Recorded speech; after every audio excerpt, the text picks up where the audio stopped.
అభిజ్ఞ అంటే తెలుసుకోలేని కొరక. ఈరోజు మనం ఏం చేద్దామంటే, నేషనలిజం ఇన్ ఇండియా అంటే 10th class NCERT history chapter 2 దీనికి సంబంధించిన ర్యాపిడ్ రివిజన్ చేసేద్దాం. అసలు ఈ లెసన్‌లో ఏం చెప్తున్నారు? ఏంటి కాన్సెప్ట్ అనేది చూసుకున్నట్లయితే, ఒక్కొక్క దేశానికి నేషన్ అనే ఫీలింగ్ ఒక్కొక్కరికి ఒక్కొక్కలా కలుగుతూ ఉంటది.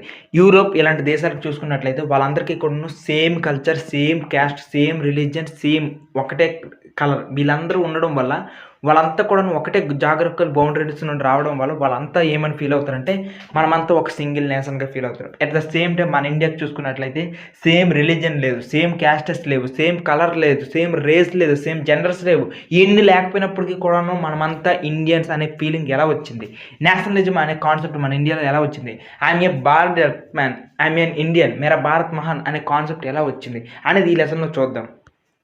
అప్పటి వరకు కూడాను బ్రిటిషర్స్‌కి ఎగనెస్ట్‌గా చాలామంది పోరాటం చేశారు. అయితే ఈ బ్రిటిషర్స్ అనేవాడు కామన్ శత్రువు మనకు దొరికితే అప్పుడు అందరికీ కూడాను బ్రిటిషర్స్ మీద కోపం వస్తుంది. ఇది ఎలా ఉంటుందంటే, ఒక ఇంట్లో ఇద్దరు అన్నదమ్ములు కొట్టుకుంటూ ఉంటారు. బట్ ఇన్ కేస్ వాళ్ళ ఫ్యామిలీ మీదకి, వాళ్ళ నాన్న మీదకి ఎవరైనా చెయ్యి వేస్తే మాత్రం ఇద్దరు అన్నదమ్ములు కలిసి వెళ్ళి పోరాటం చేస్తున్నారు. అంటే ఇక్కడ వీళ్ళిద్దరు యూనిటీకి హెల్ప్ చేసింది ఎవరంటే బయట నుండి వచ్చిన ఒక enemy. At the same time మన ఇండియాలో కూడాను ఇన్ని డైవర్స్ గ్రూప్స్ ఉన్నప్పటికీ కూడాను మనందరినీ కూడాను యునైట్ చేయగలిగింది ఎవరు అంటే బయట నుండి వచ్చిన శత్రువు ఈ బ్రిటిష్ వాడి వల్ల వాడి మీద కోపంతో మనమంతా యూనైట్ అయ్యాం. సో ఈ యూనైట్ అయ్యే ప్రాసెస్లో చాలా స్టెప్స్ జరిగిపోయాయి. మోడరేట్స్ అనే వాళ్ళు ఉండేవాళ్ళు. వాళ్ళు జస్ట్ పిటిషన్స్ని మాత్రమే ఇచ్చేసి ప్రొటెస్ట్ పిటిషన్స్ ప్రేయర్స్ చేసుకొని బ్రిటిష్ వాళ్ళని జస్ట్ బతిమాలుకుంటే మనకి స్వాతంత్రం ఇచ్చేస్తారు కదా, మన మాట వింటారు కదా అని ఫీల్ అయ్యే వాళ్ళు.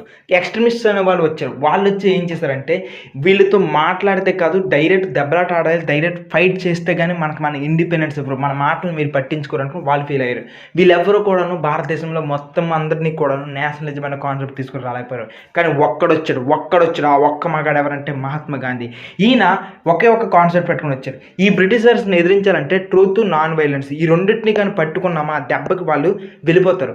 వాళ్ళు మనసులో వాళ్ళకి పశ్చాత్తాపం కలిగి, అరే వీళ్ళు అనవసరంగా బాధ పెడుతున్నాం, అరే వీళ్ళు అనవసరంగా హింస పెడుతున్నాం, అరే వీళ్ళని అనవసరంగా ఇబ్బంది పెడుతున్నాం అనుకుని వాళ్ళే ఫీల్ అయ్యి కుంగి కుసించి పశ్చాత్తాపంతో మనకి ఇండిపెండెన్స్ ఇచ్చేస్తారు అనే కాన్సెప్ట్ని తీసుకొని వచ్చారు. ఈయన యొక్క ఫార్ములాస్ ఎంతలా సక్సెస్ అయ్యాయి అంటే, సౌత్ ఆఫ్రికాలో ఆల్రెడీ ఇదే ఫార్ములాస్ ఫాలో అయ్యారు. సత్యాగ్రహి అనే కాన్సెప్ట్ తీసుకొని వచ్చేసి ఇదే ఫార్ములాను ఫాలో అయ్యి సక్సెస్ చూపించారు. అట్ ద సేమ్ టైం ఇండియాకి ఈ 1915లో వచ్చారు. ఈ 1959 ఇయర్లో ఎప్పుడైతే వచ్చారో ఈయన వెంటనే ఇండియాలోన ఇండిపెండెన్స్ మూవ్మెంట్లో దూరిపోకుండా అసలు ఇండియాలో కండిషన్స్ ఏ రకంగా ఉన్నాయి, ఏ రకమైన సిచ్యువేషన్స్ ఉన్నాయి, ఎలాంటి సిచ్యువేషన్స్ ఉన్నాయి, బ్రిటిష్ వాళ్ళు ఎంతవరకు వాళ్ళు స్ట్రాంగ్గా ఉన్నారు అన్నిటిని అబ్జర్వ్ చేశారు ఈ 2 ఇయర్స్లో. అయితే ఈయన యొక్క నమ్ముకున్న సిద్ధాంతాలకి టెస్ట్ చేసుకోవడానికి ఒక బెస్ట్ ఆపర్చునిటీ వచ్చింది. అదే 1917లో చంపారణ్, అదే రకంగా 1917లో కేడా, అదే రకంగా 1980లో అహ్మదాబాద్. ఈ 3 ప్లేసుల్లో కూడాను గాంధీ గారు స్ట్రైక్ చేస్తారు, ప్రొటెస్ట్ చేస్తారు, బ్రిటిషర్స్కి ఎగ్నెస్ట్గా పోరాటం చేస్తారు, గెలిచి చూపించారు. సో ఈ సక్సెస్ అనేవి ప్రపంచం మొత్తానికి, అట్ ద సేమ్ టైం ఇండియాలో ఉన్న పెద్ద లీడర్స్ అందరికీ కూడాను గాంధీ చాలా ఏబుల్ లీడర్, ఈయన యొక్క మాటలు వింటే డెఫినెట్లీ ఏదైనా ఫలితం వస్తుంది అనుకుని ఫిక్స్ అయ్యారు, ఆలోచించారు.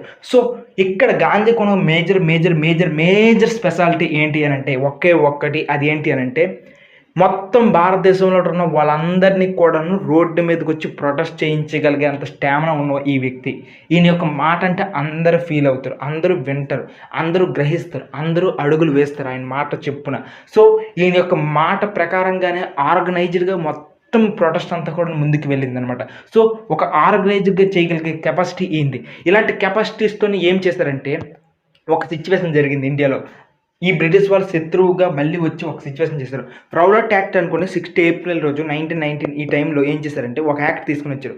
ఈ యాక్ట్ ప్రకారంగా మన ఇండియన్స్కి ఎలా చుక్కలు చూపిస్తున్నారంటే, ఎవరైనా సరే బ్రిటిషర్స్ క్వశ్చన్ చేసినా సరే, ఎవరైనా సరే బ్రిటిషర్స్ ఎగ్నెస్ట్గా ప్రొటెస్ట్ చేసినా సరే వాళ్ళకి జైల్లో వేసేస్తాము, జడ్జి దగ్గర కూడా తీసుకుని వెళ్ళము, అండ్ 2 years వరకు బెయిల్ కూడా రాదు అనుకుని ఒక డేంజరస్ లా తీసుకుని వచ్చారు. సో దీని ప్రకారంగా ఎవడు కూడాను మా బ్రిటిషర్స్ పైన పోటీ చేయరు, అరవడం, మాట్లాడరు, ఖండించరు, క్రిటిసైజ్ చేయరు అనుకుని ఈ బ్రిటిషర్స్ ఫీల్ అయ్యారు.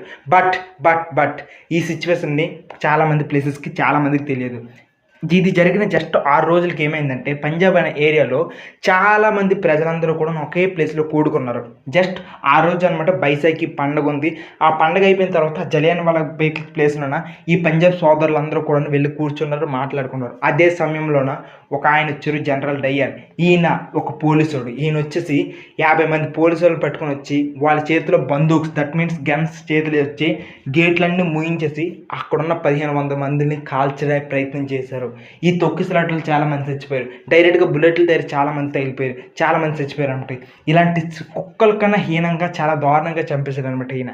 సో ఈ సిచ్యువేషన్ భారతదేశంలో ఉన్న ప్రతి ఒక్కరికి కూడా ఒళ్ళు మండించింది, ఈవెన్ భగత్ సింగ్తో సహా. సో ఇలాంటి సిచ్యువేషన్ అన్ని చూసిన ఈయన ఇంతకన్నా ఇంకా మంచి అవకాశం బ్రిటిషర్స్ పైన కోపం వచ్చేసి బ్రిటిషర్స్ పైన పోరాటం చేయాలనే అవకాశం దొరకదని ఈ మూమెంట్లోనే నాన్ కోఆపరేషన్ మూమెంట్ స్టార్ట్ చేశారు.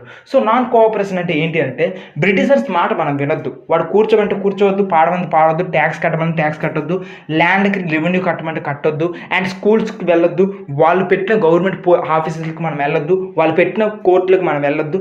మొత్తానికి గవర్నమెంట్లో మనం సపోర్ట్ చేయట్లేదు, బ్రిటిషర్స్కి లాని వాళ్ళకి సపోర్ట్ చేయట్లేదు అనుకొని ఇలా నాన్ కోఆపరేషన్ చేసాం. అట్ ద సేమ్ టైం మనకు సపోర్ట్గా ఎవరు వచ్చారంటే ముస్లిమ్స్కి కూడా వీళ్ళు కెలికేశారు ఈ బ్రిటిషర్స్. ముస్లిమ్స్కి ఏ రకంగా కెలికారంటే, ఫస్ట్ వరల్డ్ వార్ అయిపోయిన తర్వాత అక్కడ టర్కీ అనే ప్లేస్లో అనమాట ఖలీఫా అనుకుని ఒక పోస్ట్ ఉంటుంది. ఈ ఖలీఫా పోస్ట్ ముస్లిమ్స్ అందరూ కూడా చాలా పవిత్రంగా వాళ్ళందరికీ రిలీజియస్ హెడ్గా ఫీల్ అవుతుంటారు ఈ ఖలీఫాని. సో అలాంటి ఖలీఫా పోస్ట్ను రద్దు చేస్తూ అక్కడ ఉన్న రిలీజియస్ ప్లేసెస్ని కూడా పడగొట్టేసి చాలా వరకు వాటన్నిటిని కూడా సపరేట్ దేశాలుగా మార్చేస్తామనుకుని బ్రిటిష్ వార్స్ చేశారు. అయితే ఈ విషయం తెలిసిన ఇండియాలో ఉన్న ముస్లిమ్స్, ప్రపంచంలో ఉన్న ముస్లిమ్స్ బ్రిటిషర్స్ ఎగ్నెస్ట్గా ప్రొటెస్టులు చేశారు, గొడవలు చేస్తారు. సో ఇండియాలో కూడా ఆ యొక్క గొడవలు అనేవి చాలా ఎక్కువగా ఉన్నాయి. సో అప్పుడు గాంధీ గారు ఏమని ప్లాన్ చేశారంటే, ముస్లిమ్స్ మీరు గొడవ చేస్తున్నారు, మేము గొడవ చేస్తున్నాం, మీరు బ్రిటిషర్స్ ఎగ్నెస్ట్గా, మేము బ్రిటిషర్స్కి ఎగ్నెస్ట్గా, మాతో చేతులు కలపండి, కలిసి పోరాడదాం, ఎఫెక్టివ్గా పోరాడదాం అనుకుని చెప్పారు. ఈ రకంగా నాన్ కోఆపరేషన్ మూవ్మెంట్ అనేది తీసుకుని వెళ్ళారనమాట. ఆయన హిందూ స్వరాజ్ అనుకుని ఒక న్యూస్ పేపర్ రన్ చేసేవాళ్ళు. ఆ ఒక బుక్లో కూడా ఏమని చెప్పారంటే, మీరు ఎవరు స్కూల్ పిల్లలు మీరు స్కూల్కి వెళ్ళొద్దు, లాయర్లు మీరు కోర్టులకు వెళ్ళొద్దు, వాళ్ళకి సపోర్ట్ చేయొద్దు, మిగిలిన వాళ్ళందరూ కూడా ట్యాక్సులు కట్టొద్దు, ల్యాండ్ లాస్ కట్టొద్దు అనుకున్నారు అనమాట. ఈ రకంగా ప్రజలందరికీ పిలుపునిచ్చేశారనమాట. సో ఈ మూమెంట్ అనేది చిన్నగా ఒక్క ఊర్లో జరిగింది కాదు, మొత్తం దేశం అంతటా కలిపి జరిగింది. కాబట్టి ఇలాంటి మూమెంట్కి ఎప్పుడైనా సరే జరగాలంటే కాంగ్రెస్లో సెషన్స్ జరగాల్సిందే, కాంగ్రెస్లో కూర్చొని మాట్లాడాల్సిందే. అలాంటి మూమెంటే కలకత్తా సెషన్లో ఫస్ట్ మాట్లాడు సెప్టెంబర్ 30న. అదే రకంగా డిసెంబర్ 1921కి వచ్చినప్పటికి అనమాట ఆ మూమెంట్ని లాంచ్ చేస్తారు కూడా. ఇలా ఈ మూమెంట్ అనేది 2 సంవత్సరాలు అనమాట బీభత్సంగా వెళ్ళింది. బ్రిటిషర్స్కి చుక్కలు కనిపిస్తున్నాయి. ఈ మూమెంట్లో ఒక్కొక్కరు ఏ రకంగా పార్టిసిపేట్ చేశారు, ప్రజలు ఏ రకంగా పార్టిసిపేట్ చేశారు, దీంట్లో నేషనలిజం అనే కాన్సెప్ట్ ఎలా వచ్చింది చూద్దాం. ఈవెన్ మొట్టమొదటిగా చూసుకున్నట్లయితే జమీందార్స్ ఉంటారు కదా విలేజెస్లో, ఈ విలేజెస్లో ఉన్న ప్రజలకి అనమాట బ్రిటిషర్స్ మాత్రమే శత్రువులు కాదు, అక్కడ ఉన్న జమీందార్స్, ల్యాండ్ లార్డ్స్ కూడా శత్రువులు. ఎందుకంటే వీళ్ళని రెంట్ అనుకుని పీక్కు తింటారు. సో మన విలేజ్లో ఉన్న ప్రజలు నాన్ కోఆపరేషన్ అంటే వేరేలా అర్థం చేసుకొని ఇక్కడున్న జమీందారులకి తోలు తీస్తారు. పాయింట్ 1. సెకండ్, ట్రైబల్స్ ఉన్నారు కదా, ఈ ట్రైబల్స్ వాళ్ళ ఉద్దేశంలో ఫారెస్ట్ లాస్ని వైలేట్ చేయడము వాళ్ళ దృష్టిలో స్వరాజ్లా ఫీల్ అయ్యారు. వాళ్ళ దృష్టిలో ఇండిపెండెన్స్ అంటే అక్కడ ఆల్రెడీ ఎవరైతే బ్రిటిషర్స్ ఉన్నారో ఆ బ్రిటిషర్స్కి ఎగనెస్ట్గా పోరాటం చేస్తే అదే వాళ్ళ దృష్టిలో స్వరాజ్లా ఫీల్ అయ్యారు. ఎగ్జాంపుల్కి అల్లూరి సీతారామరాజు గారు ఇది ఈ కథలోనే వస్తారు. అల్లూరి సీతారామరాజు గారు కూడా ఏం చేశారంటే ఈ బ్రిటిషర్స్కి ఎగనెస్ట్గా ఇక్కడ ఉన్న ట్రైబల్స్ అందరినీ తీసుకుని వెళ్ళారు. ఇది one of the example. So ఇక్కడ ట్రైబల్స్ వాళ్ళ దృష్టిలో స్వరాజ్ అంటే బ్రిటిషర్స్కి ఎగనెస్ట్గా మాత్రమే కాదు, ఈ ట్రైబల్ ఏరియాస్లో ఎవరైతే అణిచివేస్తున్నారో వాటితో సహా కూడా. ఇన్ కేసు ప్లాంటేషన్లో తీసుకున్నట్లయితే అస్సాము ఇలాంటి దగ్గర టీ ప్లాంటేషన్స్ ఉంటాయి, చాలా ఎక్కువగా మొక్కలు నాటుతుంటారు. అలాంటి ప్లేస్లో కొంతమంది వర్కర్స్కి రోజుకు 14 గంటలు పని చేయిస్తూ సెలవులు లేకుండా పని చేయిస్తూ ఉంటారు. అలాంటి వాళ్ళు వాళ్ళ దృష్టిలో ఇండిపెండెన్స్ అంటే ఏంటి, నాన్ కోఆపరేషన్ మూవ్మెంట్ అంటే వాళ్ళ మాట వినకంట వాళ్ళకి నచ్చినట్టు వీళ్ళు బయటకు వెళ్ళిపోయి రిబల్ట్ చేయడం వీళ్ళ దృష్టిలో ఈ రకంగా నాన్ కోఆపరేషన్ చేశారు. ఇలా ఒక్కొక్క స్టేజ్లో ఒక్కొక్క ఊరిలో అనమాట నాన్ కోఆపరేషన్ అంటే ఒక్కొక్క మీనింగ్ అర్థం చేసుకున్నారు. సో అయితే మూమెంట్ చాలా బాగా వెళ్తుంది అని అనుకున్న టైంకి సిచ్యువేషన్ ఏంటంటే ఫారెన్ దుస్తులు కానీ ఫారెన్ గూడ్స్ కానీ కొనకూడదు అనుకున్నారు కదా, కానీ మూమెంట్ ముందుకెళ్ళేటప్పటికి అనమాట జనాలందరికీ కూడాను ఇలాగ పనులు లేకుండా ఖాళీగా ఉంటే డబ్బులు లేక తిరిగి చాలామంది స్కూల్కి వెళ్ళిపోవడం మొదలుపెట్టారు, తిరిగి చాలామంది లాయర్ పోస్టులకు వెళ్ళిపోవడం మొదలుపెట్టారు, తిరిగి చాలామంది గవర్నమెంట్ ఆఫీసులకు వెళ్ళిపోవడం మొదలుపెట్టారు. ఈవెన్ ఫారెన్ క్లాత్ నుంచి కాల్చిన వాళ్ళు కూడాను ఏంటంటే ఖాదీ అనేది ఉంది కదా, ఈ ఖాదీ అనేది చాలా ఎక్స్పెన్సివ్, కానీ బ్రిటిష్ వాడు తయారు చేస్తున్న గూడ్స్ అనేవి చాలా తక్కువ రేటు. సో దాన్ని కొనుక్కోవడం మొదలు పెట్టారు అనమాట. ఈ రకంగా చేశారు. అయితే మూమెంట్ ఇది కాస్త కొద్దిమంది మాత్రమే వెనక్కి వెళ్ళారు. కానీ చౌరా అనుకున్న ఒక ఇన్సిడెంట్ జరిగింది. 2 ఇయర్స్ తర్వాత ఫిబ్రవరి 1922 ఒక 22 మంది పోలీసుల్ని అక్కడున్న ప్రజలు కాల్చి చంపేశారు. కాల్చి చంపేశారు పోలీసుల్ని. ఎప్పుడైతే ఈ విషయం గాంధీ గారికి తెలిసిందో వెంటనే కాంగ్రెస్ వాళ్ళతో మాట్లాడి మనం ఈ మూమెంట్ని పీస్ఫుల్గా చేయాలనుకుంటున్నాం, బ్రిటిష్ వాళ్ళతో వైలెన్స్తో కాదు అనే విషయం మళ్ళీ మళ్ళీ చెప్తున్నాను. సో ఈ మూమెంట్ని వెనక్కి తీసుకుంటాం అనుకుని చెప్పారు. సో ఇంత పెద్ద మూమెంట్, బ్రిటిష్ వాళ్ళని స్ట్రైక్ చేసిన మూమెంట్, పెద్ద ఎత్తున జరుగుతున్న మూమెంట్ అనేది ఒకే ఒక్క ఇన్సిడెంట్, పోలీసుల్ని కాల్చి చంపేశారు. కాల్చి మీన్స్ బర్నింగ్. సో ఈ కంబషన్ చేసి చంపేశారు అనే ఒక ఇన్సిడెంట్ వల్ల తీసుకుని వెళ్ళిపోయారు అనమాట. ఆ తర్వాత నెక్స్ట్ పెద్ద మూమెంట్ అనేది జరగడానికి 10 years పట్టింది. అదే సివిల్ డిసోబీడియన్స్ మూమెంట్. సో ఈ 10 years పట్టింది కదా. ఈ మధ్యకాలంలో ఏం జరిగిందంటే మొట్టమొదటిది కాంగ్రెస్లో కూడా కొన్ని చీలికలు వచ్చాయి. కొంతమంది అంటున్నారు ఈ మూమెంట్కి సంబంధించినంతవరకు కూడాను మనం కాంగ్రెస్లో ఉంటున్నాం కాబట్టి మనం ఎలక్షన్లో పార్టిసిపేట్ చేయొచ్చు కదా, డైరెక్ట్ లెజిస్లేచర్కి వెళ్ళి కూడా మనం పోరాటం చేయొచ్చు అనుకుని కొంతమంది అంటున్నారు. కానీ కొంతమంది ఏమంటున్నారు అంటే నో చేంజ్, ఇలాంటి చేంజెస్ వద్దండి, మనం ఎప్పుడులాగే ఉంటాం, ఆ నీచుల మధ్యకి వెళ్ళి వాళ్ళ మధ్యకి వెళ్తే మన మాట ఏం చెల్తుంది, మనం ఇలాగే ఉందాం అనుకుని కొంతమంది అనమాట. సో ఎవరైతే కాంగ్రెస్ నుండి సపరేట్ అయిపోయి సపరేట్గా అనమాట ఎలక్షన్లో పార్టిసిపేట్ చేసి మరీ వెళ్ళారో వాళ్ళు సపరేట్ పార్టీ పెట్టుకున్నారు, స్వరాజ్ పార్టీ అనుకుని. Like CR Das, that means Chittaranjan Das, Motilal Nehru ఇలాంటి వాళ్ళు స్వరాజ్ పార్టీ పెట్టుకున్నారు. సో ఈ ఇష్యూ మీద కొంతకాలం గడిచిపోయింది అనమాట, కొన్ని సంవత్సరాలు. దాంతోపాటుగా అదే మూమెంట్లో ఎకనామిక్ డిప్రెషన్ కూడా వచ్చింది. ఎందుకంటే వరల్డ్లో చూసుకున్నట్లయితే కరోనా లాంటి సిచ్యువేషన్ వస్తుందన్నమాట. ఏ వస్తువులకి కూడా రేట్లు లేవు, ప్రజలకి ప్రావర్టీ బాగా పెరిగిపోయింది, వస్తువుల యొక్క రేట్లు అనేవి పడిపోయాయి అనమాట. ఈ ఎకనామిక్ డిప్రెషన్లోన ప్రజలకి తినడానికి ఫుడ్కి సంబంధించిన ప్రైసెసే ఇబ్బంది ఉన్నప్పుడు దేశమా కడుపు అంటే కడుపునే చూసుకున్నాం అనమాట చాలామంది కూడా. నెక్స్ట్ ఇదే మూమెంట్లో సైమన్ అనుకుని ఒక వ్యక్తి వచ్చాడు. ఈ వ్యక్తిని ఎవరు పంపించారంటే బ్రిటిషర్సే పంపించారు. ఇండియాలో కాన్స్టిట్యూషన్ని కొద్దిగా తయారు చేయడానికి మీరు వెళ్ళేసి వాళ్ళకి ఏం కావాలో కొద్దిగా కనుక్కొని మీరే స్టడీ చేసి వాళ్ళకి ఏమేమి కావాలో ఒకసారి మీరు ఒక రిపోర్ట్ ఇవ్వండి అనుకున్నారు అనమాట. బాగానే ఉంది కదా, ఇండియాలో కాన్స్టిట్యూషన్ అంటే మంచిదే కదా అని అనుకోవచ్చు. కాకపోతే ఇక్కడ ఏమైందంటే ఇండియన్ కాన్స్టిట్యూషన్కి సంబంధించినంత వరకు కూడా ఇండియన్స్కే తెలుస్తుంది మన కాన్స్టిట్యూషన్లో ఏమేమి కావాలి. సో మనకి ఎంపీ పోస్ట్ కావాలా, ఎమ్మెల్యే పోస్ట్ కావాలా, రిజర్వేషన్ ఇవ్వాలా, రిజర్వేషన్ వద్దా, సెంట్రల్ గవర్నమెంట్ ఉండాలా, స్టేట్ గవర్నమెంట్ ఉండాలా, లేకపోతే లోకల్ గవర్నమెంట్ ఉండాలా, ఇది మనకు తెలుసు, మన యొక్క ఆలోచనలు. ఆయన అలాంటి ఆలోచనలు పట్టించుకోకుండా ఆ సైమన్ కమిషన్లో ఉన్న 7 మంది కూడా వచ్చి వాళ్ళంతటి వచ్చి వాళ్ళు రివ్యూ చేసేసి ఇండియాకి ఇదైతే బాగుంటుంది అనుకుని ఎవడో తెల్లదోర వచ్చేసి చెప్పాలా, మన వాళ్ళకి ఎవ్వరికి నచ్చలేదంట. సైమన్ గోబ్యాక్ అనుకుని వాళ్ళ చెవుళ్ళు ముళ్ళు మోగిపోయేలాగా, వాళ్ళ చెవుళ్ళు అనమాట మోత మోగిపోయేలాగా, మారు మోగేటట్లు వీళ్ళందరూ కూడా సైమన్ గోబ్యాక్ అనుకుని ఈ రకంగా సిచ్యువేషన్స్ అనమాట. ఈ 10 yearsలో ఇలాంటి సిచ్యువేషన్ బోల్డ్ కోకొల్లలు అనమాట. ఇదే మూమెంట్లో భగత్ సింగ్ లాంటి వాళ్ళు, రాజ్దేవ్ లాంటి వాళ్ళు, చంద్రశేఖర్ ఆజాద్ లాంటి వాళ్ళు ఇలాంటి రెవల్యూషనరీస్ కూడా చాలామంది ఈ మూమెంట్లో పుట్టారనమాట. ఇక 1930 ఇయర్కి వచ్చింది. ఈ 30 ఇయర్కి వచ్చినప్పటికి సివిల్ డిసోబీడియన్స్ మూమెంట్ మొదలెట్టారు. సో దేశంలో ఉన్న ప్రజలందరూ కూడాను ఒకప్పుడు జస్ట్ నాన్ కోఆపరేట్ మాత్రమే చేసేవాళ్ళు, కానీ ఇప్పుడు మాత్రం వాళ్ళు చేసిన లాస్ను కూడాను ఒబే చేయట్లేదు, డిసోబే చేస్తున్నారు అనమాట. సో వాళ్ళు చేసిన చట్టాలను ఇవేం చేయట్లేదు. దానికి బెస్ట్ ఎగ్జాంపుల్ ఏం చేశారంటే ఉప్పు ఉంది కదా, ఉప్పు అనే దాని మీద ట్యాక్స్ వేస్తారు, దాని మీద లా ఉంది, కానీ ఆ లాను మాత్రం వీళ్ళందరూ ఏం చేశారంటే కలిసి డిసోబే చేశారు. సో వీళ్ళు పన్ను కట్టకుండా వాళ్ళంతా కూడా ఏం చేశారంటే పన్ను కట్టకుండా వీళ్ళంతా ఓన్గా మ్యానుఫ్యాక్చర్ చేసుకొని ఈ రకంగా చేశారు. సో ఎలాంటి పెద్ద డెసిషన్ తీసుకోవాలన్నా సరే ఆ డెసిషన్స్ అనేవి ముందు కాంగ్రెస్ మీటింగ్లో జరగాలి. కాబట్టి అలాంటి మీటింగ్ ఎప్పుడు జరిగిందంటే 1929. ఈ 1929 లాహోర్ అనే ప్లేస్లో ఒక మీటింగ్ జరిపారు.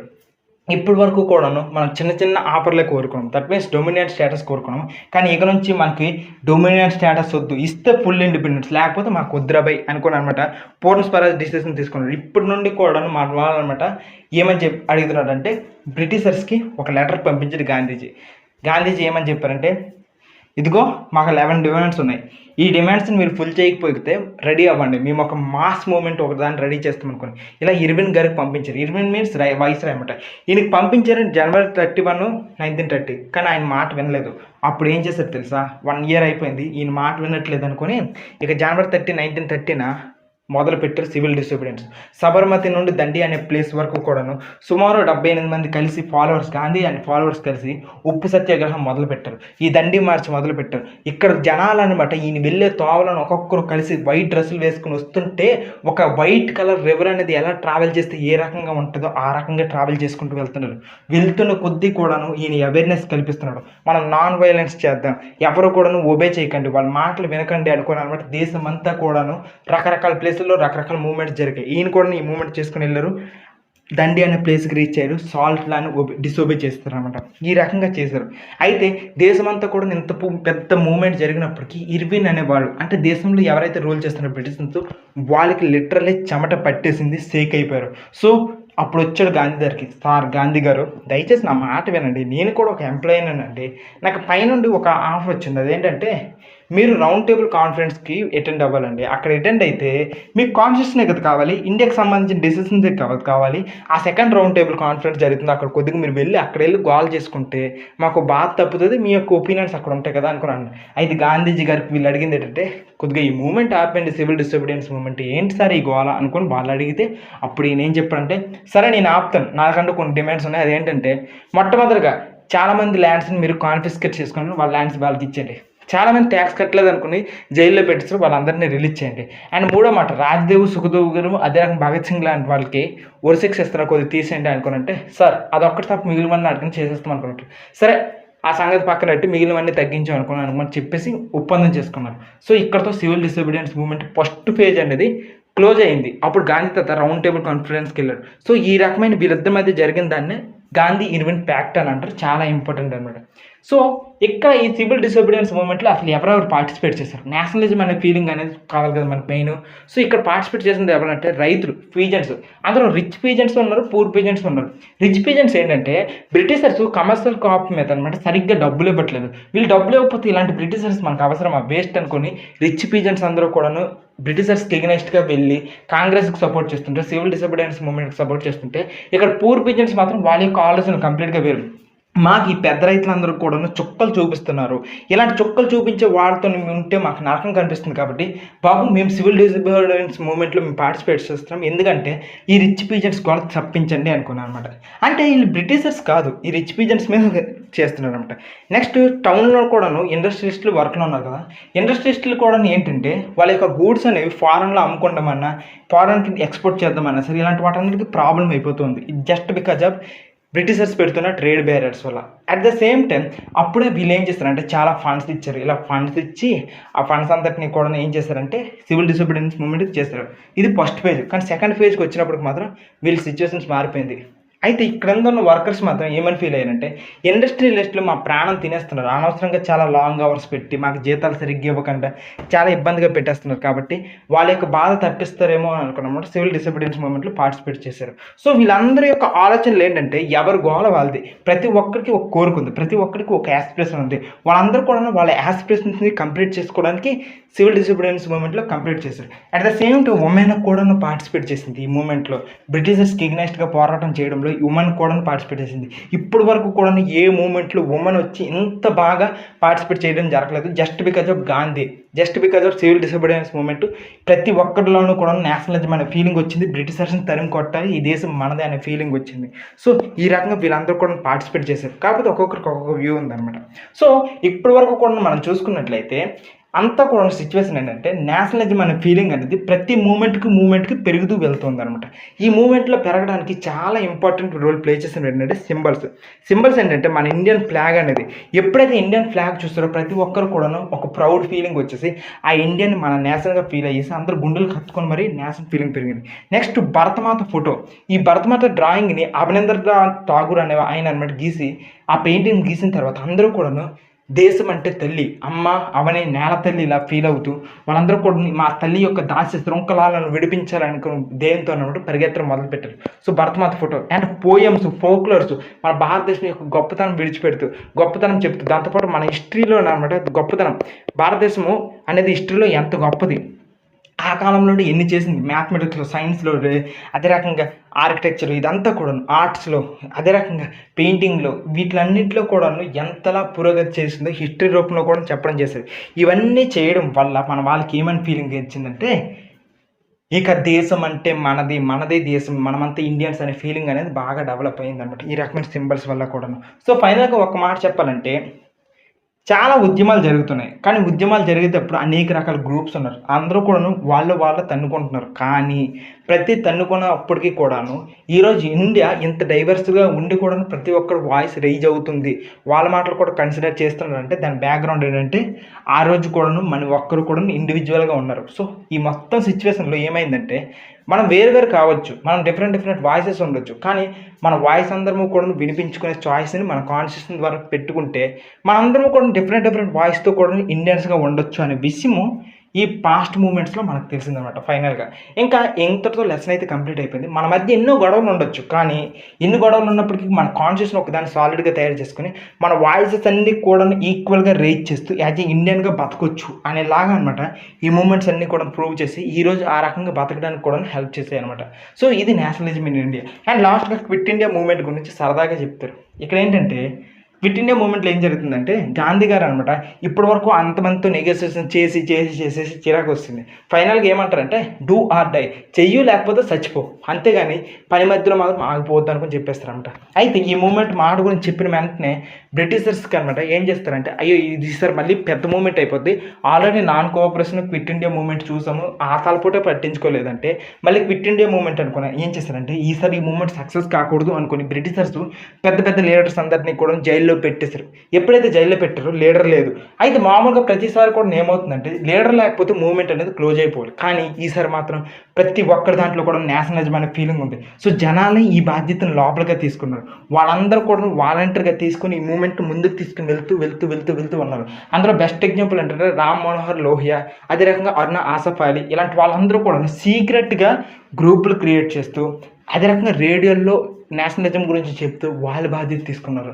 సో ఇంకా జనాలందరూ కూడాను బ్రిటిషర్స్కి సంబంధించిన వాళ్ళ యొక్క టెలిగ్రాఫ్ లైన్స్ కానీ, వాళ్ళ యొక్క బ్రిడ్జ్లు కానీ, అదే రకంగా వాళ్ళ యొక్క ఇన్స్టిట్యూషన్స్ కానీ, వాళ్ళ యొక్క బిల్డింగ్స్ కానీ, ఇలాంటి వాటన్నిటిని కూడా దొరికినట్టు కూల్చేశారు. సో ఇక్కడ ఇదంతా జరిగింది అంటే లీడర్ లేకపోయినా సరే జనాలందరూ కూడా ఇలా ముందుకు వెళ్ళారంటే జస్ట్ బికాజ్ ఆఫ్ నేషనలిజం. వాళ్ళందరిలో కూడాను నా దేశాన్ని ఎవడో రూల్ చేస్తున్నాడు, పక్కకి నెట్టేయాలి, ఇది నా దేశం మనది అనే ఫీలింగ్ ఉండడం బట్టే లీడర్ లేకపోయినప్పటికీ కూడాను క్విట్ ఇండియా మూమెంట్లో just get lost quit my India అనుకోండి అనమాట బ్రిటిషర్స్కి ఎగ్నెస్ట్గా వెళ్ళగలిగారు అంటే జస్ట్ బికాజ్ ఆఫ్ నేషనలిజం. ప్రతి ఒక్కరికి కూడా ఆ రోజు నేషనలిజం అనే కాన్సెప్ట్ గుండెల్లో నిలబడిందంటే ఇవన్నీ మేజర్ రీజన్స్ అనమాట. This is the lesson and thank you and by.